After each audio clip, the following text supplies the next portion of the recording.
How to delete Brawl Star account or Supercell ID. In order to delete your Brawl Star account, just open your account. On top right side, you can see there are three horizontal lines. Just click on these horizontal lines and then click on settings.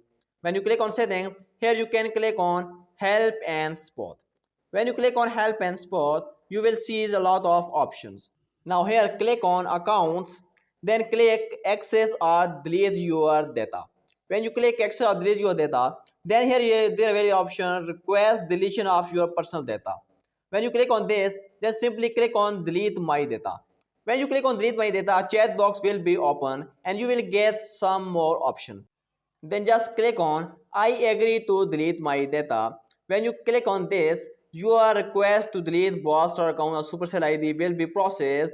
Now, if you want to delete your account, then click on delete account and your account will be deleted.